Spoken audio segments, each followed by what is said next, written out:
Salam alaikum. Aujourd'hui, je souhaite partager avec vous une deuxième vidéo liée au chapitre introductif du module comptabilité financière de la première année des classes préparatoires. Pour cette seconde partie, on va essayer de comprendre deux notions importantes de la comptabilité, qui sont celles des emplois et des ressources. Pour commencer, une entreprise a besoin d'avoir des moyens. Ces moyens, appelés ressources, vont permettre à l'entreprise de posséder des biens, qu'on appelle emplois. Donc l'entreprise a besoin de ressources financières pour acquérir des biens qu'elle va utiliser dans son cycle d'exploitation, donc qu'elle va utiliser dans son activité. Les ressources peuvent être de diverses origines. Ils peuvent être d'origine interne, par le biais des actionnaires, des apporteurs de fonds, qu'on appelle capital. Ils peuvent aussi être d'origine externe, telles que les dettes. On a les dettes financières, ce sont des dettes bancaires, et les dettes d'exploitation qui sont liées à son cycle d'exploitation. Ces ressources vont permettre à l'entreprise d'acquérir ou de posséder des biens. Soit des biens durables, tels que les immobilisations, il y a plusieurs types d'immobilisation, ou bien d'acheter des matières, des fournitures, c'est achat de stock. En comptabilité, les ressources sont appelées passifs, khosom. Donc parmi ces passifs, on trouve le capital. Le capital va faire partie des capitaux propres. On peut trouver aussi le résultat de l'exercice, le résultat des exercices précédents, les réserves, etc. On a aussi les dettes. Les dettes vont être subdivisées en deux. On a des dettes financières qui vont faire partie du passif non courant, tels que les emprunts bancaires. On a aussi les dettes d'exploitation, qui vont faire partie du passif courant, telles que les dettes fournisseurs, les dettes fiscales et les dettes sociales. Les emplois, en comptabilité, les emplois sont appelés actifs, usul. Donc bien sûr, on avait dit que les ressources sont utilisées pour acquérir des biens, tels que les immobilisations. Donc les immobilisations vont faire partie de l'actif non courant, tels que les machines, le bâtiment, les camions, l'outil informatique, le mobilier de bureau, etc. On peut aussi acheter des stocks, matières premières, fournitures et emballages. Les stocks et encours vont faire partie de l'actif courant. Donc les emplois et les ressources, ou bien l'actif et le passif, vont faire partie d'un tableau appelé bilan. Alors, on va voir des éléments les plus importants du bilan en donnant des exemples chiffrés. Ceci va permettre à l'étudiant de bien assimiler le fonctionnement et l'enchaînement des éléments du bilan. Donc le bilan est décomposé en deux parties. On a le passif, qui sont les ressources, c'est-à-dire l'origine des fonds, et on a l'actif, ce sont les emplois, c'est-à-dire l'utilisation de ces fonds. Commençons par le début. Lors de la création d'une entreprise, les associés, c'est-à-dire les apporteurs de fonds, apportent de l'argent. C'est le capital de l'entreprise, qui va faire partie des capitaux propres. On peut aussi trouver le résultat de l'exercice de l'année N, le report à nouveau, c'est-à-dire les résultats, le ou les résultats des exercices précédents, N-1, N-2, etc., les réserves et les écarts.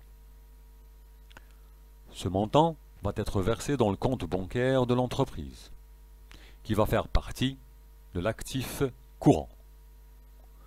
Donc là, on a un élément au passif, c'est l'origine des fonds, c'est-à-dire ce sont les apporteurs de fonds, les actionnaires, et de l'autre côté, on a utilisé ces fonds pour les mettre dans le compte bancaire de l'entreprise. Donc c'est un bien de l'entreprise. Bien sûr, le total actif doit être égal au total passif. Donc 1 million, 1 million. L'entreprise, pour démarrer son activité, doit acquérir un terrain et une construction. Donc la valeur du terrain et de la construction est de 600 000 dinars. Donc les terrains et les constructions, le terrain et la construction vont faire partie des immobilisations corporelles, c'est-à-dire des immobilisations qui ont une substance physique. Donc c'est palpable. On trouve parmi les immobilisations corporelles plutôt, on a d'autres éléments tels que les machines, tels que le matériel roulant, les camions, etc. Donc ce montant a été acquis par l'entreprise, par ses propres moyens. C'est-à-dire que l'argent va sortir des comptes bancaires de l'entreprise. Donc, compte bancaire de l'entreprise, 1 million, moins les 600 000 qui vont servir à acquérir le terrain et la construction, le compte bancaire sera de 400 000 dinars. C'est-à-dire que le compte a baissé. Sauf que le montant du compte, le montant 600 000, est destiné à acquérir le terrain. Donc, on remarque que le total actif est toujours égal au total passif, avec le même montant. Parce qu'on a diminué le compte bancaire de l'entreprise, on a augmenté l'immobilisation corporelle de l'entreprise. C'est-à-dire qu'on a acquis un terrain avec l'argent qu'on avait en disponibilité. Bien sûr, l'entreprise a toujours besoin de ressources financières pour financer son activité. Donc, elle peut faire appel à un emprunt bancaire. Avant cela, parmi les actifs non courants, on trouve aussi les immobilisations incorporelles. Ce sont des immobilisations qui n'ont pas de substance physique, telles que les logiciels, les marques et les licences. On a aussi les immobilisations financières, telles que les actions et les obligations. Comme on l'a déjà dit, l'entreprise peut emprunter de l'argent de la banque, emprunts bancaires, qui vont faire partie du passif non courant. Ce montant, pour des besoins de simplification, va être versé au compte bancaire de l'entreprise. Normalement, un emprunt bancaire est censé financer une acquisition d'immobilisation. On va parler de crédit ou un crédit plutôt matérialisé, c'est-à-dire que l'entreprise va acquérir avec ce crédit une immobilisation. Donc, ça sera un chèque de la banque libellé au nom du fournisseur. Mais, comme on l'a déjà dit, pour des besoins de simplification, le montant des 800 000 va être versé dans le compte bancaire de l'entreprise. Donc, parmi les passifs non courants, on a aussi les provisions pour risques et charges. Donc, le montant des 800 000 va être versé au compte bancaire. On aura un compte bancaire plus 800 000, on aura 1 200 000. On remarque que le total actif a changé. Et le total passif, puisqu'on a une dette supplémentaire de 800 000. Donc on aura un total actif de 1 800 000 et un total passif actif de 1 800 000. L'entreprise peut aussi acheter des marchandises qui sont destinées à la revente. Donc, cette marchandise peut être achetée soit par le compte bancaire de l'entreprise, soit elle peut être achetée à crédit chez le fournisseur. Si on achète la marchandise par le compte bancaire, donc le compte bancaire va diminuer par une augmentation du stock marchandise.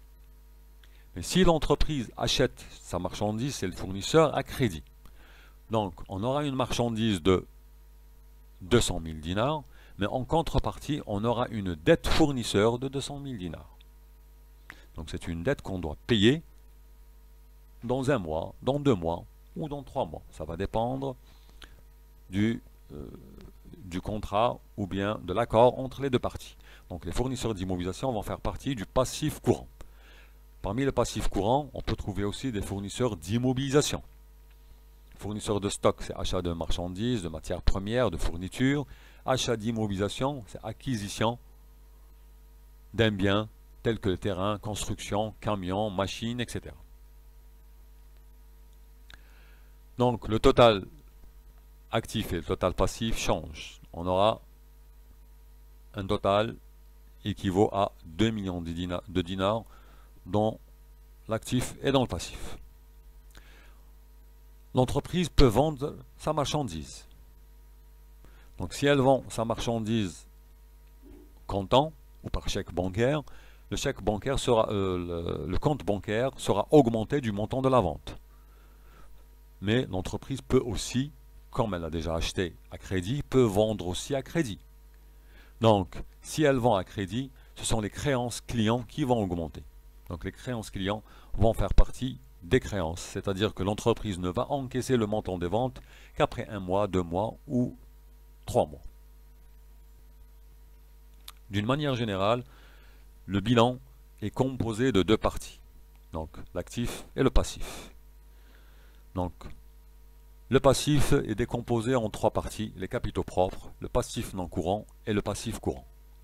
Par contre, l'actif est décomposé en 2 parties, l'actif non courant et l'actif courant.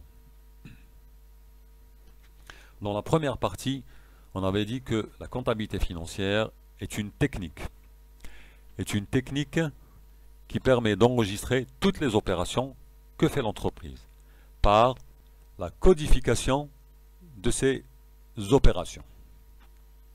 C'est-à-dire en donnant un code à chaque opération. Ces comptes, comme on le voit, sont organisés en 7 classes. Donc, les 5 premières classes de 1 à 5 concernent le bilan. Les 2 dernières classes, la classe 6 et la classe 7, concernent le compte de résultat. Donc, on regarde le classement des comptes. On remarque que le classement des comptes, par exemple, la classe 1, donc c'est les comptes de capitaux, sont décomposés en plusieurs sous-comptes. Alors, on a des sous-comptes à 2 chiffres. Donc 10, c'est le capital et réserve. Et ce même compte à 2 chiffres est subdivisé en plusieurs comptes à 3 chiffres. C'est-à-dire, le compte à 2 chiffres, 10, c'est le capital et réserve. 11, c'est le report à nouveau, c'est le résultat des exercices précédents. 12, c'est le résultat de l'exercice N. 13, produits et charges, etc. Jusqu'au compte 19. Et chaque compte à 2 chiffres est lui-même subdivisé en 10, 1, capital social, 10, 3, prime liée au capital, jusqu'au compte 109. Donc ça, c'est une décomposition à 3 chiffres. C'est ce qu'on retrouve dans le SCF. Donc c'est le plan comptable de tous les comptes ou de toutes les opérations que va utiliser l'entreprise. Bien sûr, les entreprises peuvent utiliser des comptes au-delà de 3 chiffres. Là, ça va dépendre du niveau de détail de chaque opération pour chaque entreprise. Mais ce qui est sûr, c'est que tous les chiffres ou tous les comptes à 3 chiffres doivent être les mêmes pour les entreprises. Le détail, ce n'est pas important. Si on prend un exemple, le capital social 101. Si l'entreprise a plusieurs actionnaires, elle peut subdiviser ce compte 101 en 101.1 pour l'associé Ahmed, 101.2 pour l'associé Emin, etc. Donc là, ça va dépendre du niveau de détail de chaque entreprise. Si on prend aussi la classe 2, c'est les comptes d'immobilisation. On a les immobilisations incorporelles, le compte 20, les immobilisations corporelles, le compte 21. Donc le compte 21, si on prend l'immobilisation corporelle, est subdivisé en plusieurs comptes. Le 211, c'est les terrains. Donc ce compte peut aussi être subdivisé en plusieurs comptes, si l'entreprise a plusieurs terrains qu'elle possède. Agencement et aménagement du terrain, construction 213, installation technique, c'est-à-dire les machines, 215, 218, autres immobilisations. Là, on peut retrouver le matériel roulant, les camions, les véhicules, etc. Les mobiliers de bureau, l'outil informatique, etc.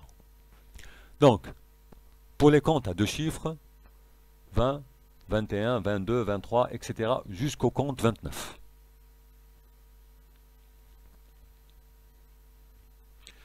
Donc là, la question que vous pouvez vous poser, c'est comment on va apprendre tous ces comptes. Ben, ces comptes ne peuvent pas s'apprendre de la manière classique, c'est-à-dire compte 10, capital et réserve, compte 10, capital et réserve, et ainsi de suite. La comptabilité ou les comptes s'apprennent par la pratique, c'est-à-dire par l'utilisation des différents comptes dans les exercices.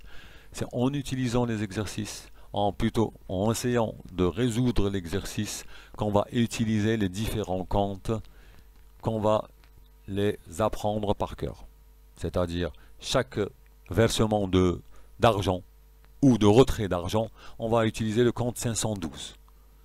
Donc le 512, après chaque exercice, on va utiliser le compte 512 lors de l'achat, lorsqu'on va payer le fournisseur, ou lorsqu'on va encaisser le montant des ventes, on va utiliser le compte 512.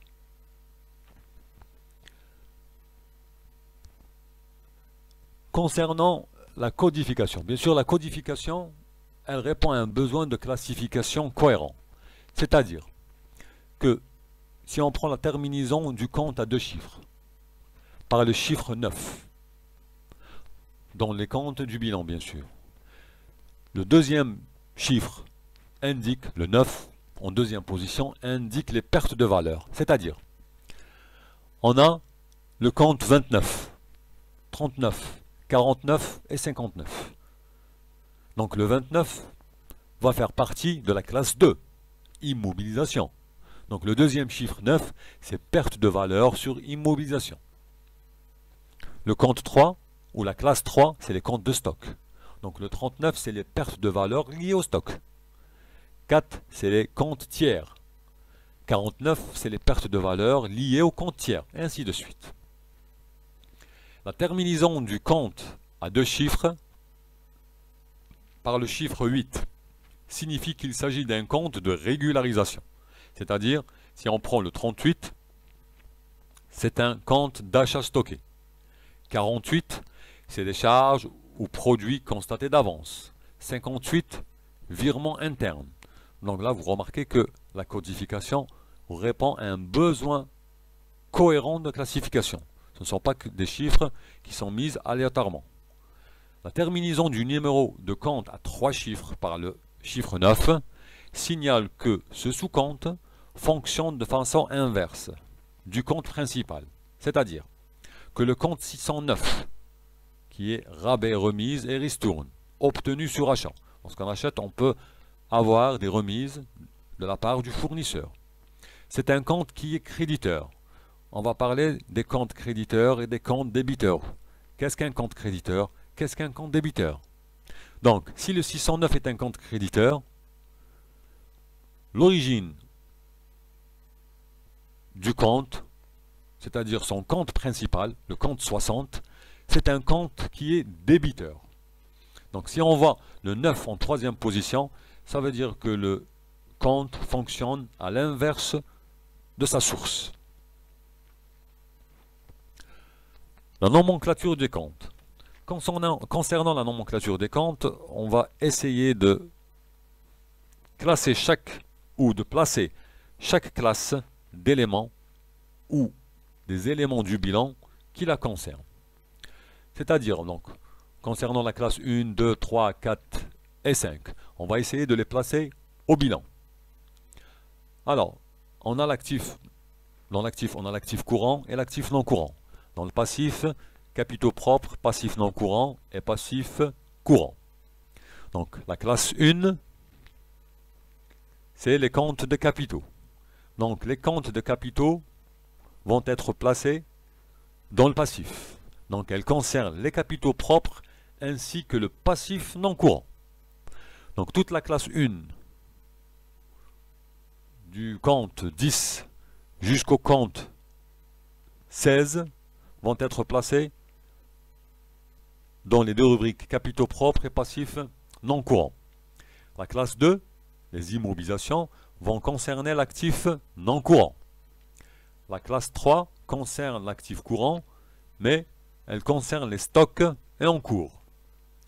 La classe 4, c'est les comptes tiers, concerne les créances clients. Donc, la particularité de la classe 4 et de la classe 5, c'est que les deux comptes concernent l'actif et le passif. C'est-à-dire qu'il y a des comptes dans la classe 4 qui concernent l'actif et d'autres comptes qui concernent le passif. Idem pour la classe 5. Ce sont les comptes financiers. On les retrouve en actif et on les retrouve au passif.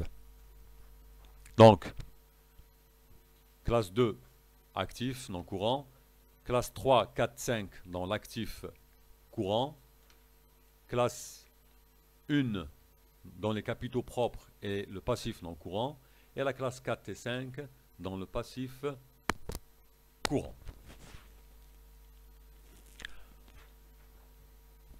Bien sûr, on a aussi la classe 6 et la classe 7.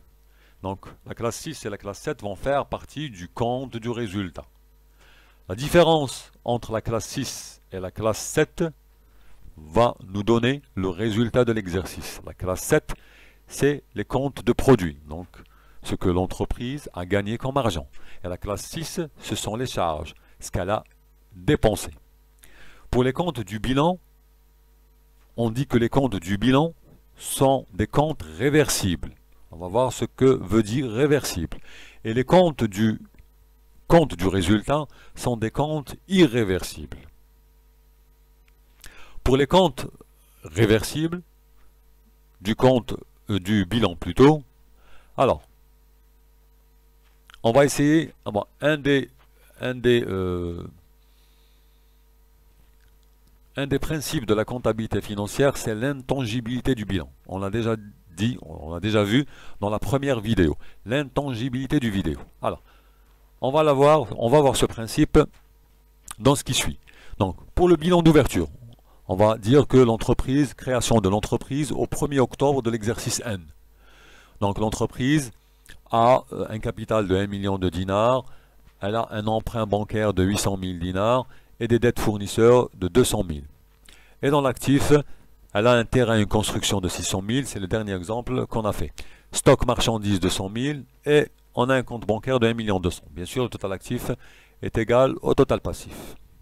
Donc, après un an d'exercice, c'est-à-dire au 31/12/N, donc là, c'est après 3 mois d'exercice, puisque l'entreprise a été créée le 1er octobre de l'exercice N. Donc, le bilan se présente comme suit. Bien sûr, il change, puisque l'entreprise va acheter, va vendre, va payer, va encaisser de l'argent. Là, on aura un total bilan de 3 400 000. Donc, on remarque que l'emprunt bancaire a diminué de 750 000, a diminué de 50 000, c'est-à-dire que l'entreprise a pu rembourser une partie de son emprunt. Et elle a une dette fournisseur de 1 600 000, c'est-à-dire qu'elle a acheté des marchandises ou des matières. Donc, c'est plutôt des marchandises puisqu'on a un stock de marchandises de 500 000. Terrain, compte bancaire 2 300 000. Donc ça, c'est le bilan de clôture après une activité de 3 mois. Lorsqu'on va bien sûr, le résultat de l'exercice au 31/12 va changer. On remarque que à la création de l'entreprise, le résultat de l'exercice est 0. Bien sûr, l'entreprise n'a pas encore d'activité, donc elle n'a pas de résultat. Par contre, après 3 mois de résultat, après 3 mois d'activité, l'entreprise a réalisé un résultat de 50 000 dinars. Donc si on remarque le total du passif, on va retrouver 3 400 000. Idem pour le passif. Donc là, l'entreprise a réalisé un résultat positif de 50 000 dinars. Elle a gagné de l'argent. Maintenant, passons à l'exercice N+1, c'est-à-dire à l'exercice suivant. Là, on va parler du principe d'intangibilité, c'est-à-dire que le bilan d'ouverture de l'exercice N+1, c'est le bilan de clôture de l'exercice N. C'est le même. La seule différence, c'est que le résultat de l'exercice N+1 est égal à 0. Pourquoi? Parce que l'entreprise n'a pas encore débuté son année. On est au 1er janvier N plus 1. Donc elle n'a pas encore réalisé de bénéfice. Alors vous allez me poser la question, et le résultat de l'exercice précédent, les 50 000, où est-ce qu'ils sont? Donc les 50 000 vont faire partie du report à nouveau. On a déjà dit que le report à nouveau, c'est le résultat des exercices précédents. Alors, dans les livres, vous pouvez retrouver report à nouveau, soit résultat de l'exercice ou des exercices précédents, soit résultat de l'exercice ou des exercices antérieurs, ou bien résultat en instance d'affectation. Donc ça a le même sens. Donc ça dépend du livre que vous allez lire. Donc, le report à nouveau représente tous ces éléments, c'est la même chose. Alors, au contraire, les comptes irréversibles du compte du résultat, veut dire que ces comptes ne se reversent pas d'année en année. Comme le bilan, on a reversé tous les éléments, tout ce que possédait l'entreprise, l'exercice N, a été reversé, a été reconduit dans l'exercice N plus 1. Si on revient sur l'exercice N plus 1, on remarque que la valeur du terrain de N plus 1, c'est la même valeur du terrain de l'exercice N. Bien sûr, c'est un acquis. Si elle a 2 300 000 dinars sur le compte bancaire, au 1er janvier, elle va avoir le même montant. Donc les comptes se reversent de l'exercice N sur l'exercice N plus 1. Par contre, le compte de résultat, ce sont des comptes irréversibles. C'est-à-dire que les comptes de la classe 6 et la classe 7 ne vont pas se reverser d'année sur l'autre. Comment? Alors, déjà, c'est quoi le compte de résultat? Le compte de résultat représente tous les produits et toutes les charges de l'entreprise. Bon, pour des besoins de simplification, on va présenter le bilan ainsi, c'est-à-dire que les produits et les charges vont être subdivisés en produits et charges d'exploitation, produits et charges financières, produits et charges extraordinaires. Donc la différence entre produits et charges va nous donner un résultat. Donc si les comptes 7, donc de la classe 7, sont supérieurs aux comptes de la classe 6, on aura un bénéfice, c'est-à-dire un résultat qui sera positif. On a 100 000 dinars de produits et 60 000 dinars de charges, ce qu'on a dépensé. Donc on aura automatiquement un bénéfice de 40 qui est positif. Par contre, si les charges sont supérieures aux produits, là, on aura un résultat négatif. Donc on aura une perte. Si les produits sont de 120 et les charges sont de 150, on aura une perte de 30. Donc on aura un résultat négatif. Alors comment ces comptes sont irréversibles? Si on prend le compte de résultat au 1er janvier N, donc les produits et les charges sont à zéro. L'entreprise n'a pas encore débuté. Non. On va parler de création d'entreprise. L'entreprise s'est créée le 1er janvier N. Donc automatiquement, elle n'a pas encore vendu et n'a pas encore supporté de charges. Après une année d'exercice, donc l'entreprise bien sûr va vendre. Elle va avoir des charges. Donc elle va vendre pour 200 000 dinars. Et elle va avoir des charges pour 150 000 dinars. Donc automatiquement, la différence entre produit et charge, c'est un bénéfice de 50 et pas de 30. 200 moins 150, c'est un bénéfice de 50. Donc, si on part à l'année N plus 1, c'est-à-dire au 1er janvier N plus 1, les compteurs vont être remis à zéro, c'est-à-dire que l'entreprise va partir avec produit 0 et charge 0. Parce que c'est l'activité de l'entreprise. Le compte de résultat concerne l'activité de l'entreprise. L'entreprise n'a pas encore débuté son année, n'a pas encore vendu, n'a pas encore payé des fournisseurs. Donc produit et charge égale 0. Pourquoi? Le résultat de l'exercice N, c'est la différence entre produit et charge. C'est-à-dire que ce résultat est la conséquence de la différence entre produits et charges. C'est-à-dire que le bénéfice qu'a réalisé cette entreprise, les plus 50, est venu de la différence entre produits et charges. C'est-à-dire que les produits et charges ont été soldés. Elle a donné naissance, la différence a donné naissance à un bénéfice.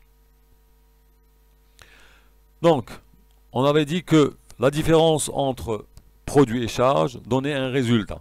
Donc, si les produits sont supérieurs aux charges, on a un bénéfice. Si les charges sont supérieures aux produits, on a une perte pour l'entreprise. Alors, bien sûr, on a parlé de deux états financiers. On a parlé du bilan et du compte de résultat. Donc le bilan, c'est un état récapitulatif qui décrit la situation financière et patrimoniale de l'entreprise à une date donnée, qui est le 31/12. Donc le bilan représente ce que possède l'entreprise, donc les emplois, et ce qu'elle doit, c'est-à-dire les ressources. On avait dit l'origine des ressources. Le deuxième état financier, c'est le compte de résultat. Le compte des résultats mesure la performance qui est réalisée par l'entreprise à la fin de l'exercice. Donc là, l'entreprise peut avoir un résultat soit positif, soit un résultat négatif. Le troisième état financier, c'est le tableau de variation, plutôt le tableau de flux de trésorerie. Le tableau de flux de trésorerie a pour objet d'apporter une base d'évaluation de la capacité de l'entreprise à générer des flux de trésorerie et des équivalents de trésorerie. Là, on va détailler la trésorerie de l'entreprise. Donc, elle va être subdivisée en trois éléments.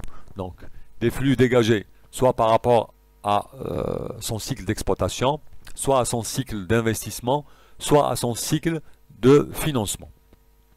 Le quatrième état financier, c'est le tableau de variation des capitaux propres. Le tableau de variation des capitaux propres constitue une analyse des mouvements ayant affecté chacune des rubriques des capitaux propres de l'entreprise. C'est-à-dire que si les capitaux propres ont diminué, le tableau de variation capitaux propres va nous renseigner sur la cause de cette diminution. Soit, par exemple, c'est un paiement de dividendes. Le paiement de dividendes, c'est la part des actionnaires dans le résultat. Ou bien si le capital a augmenté, ça veut dire qu'il y a une augmentation de capital. C'est-à-dire soit c'est l'apport de nouveaux actionnaires ou les anciens actionnaires ont augmenté leur capital pour pouvoir développer leur entreprise. Et en dernier, on a les annexes. Les annexes précisent les règles et les méthodes comptables utilisées et fournissent des compléments d'information au bilan et au compte de résultat. Donc, on aura, par exemple, dans les annexes, les tableaux des amortissements, les tableaux des provisions, les tableaux des pertes de valeur, les tableaux des effectifs de l'entreprise, etc. Donc là, je pense qu'on a terminé la deuxième vidéo. Et en attendant la troisième vidéo, je vous remercie pour votre attention et à la prochaine vidéo, Inch'Allah.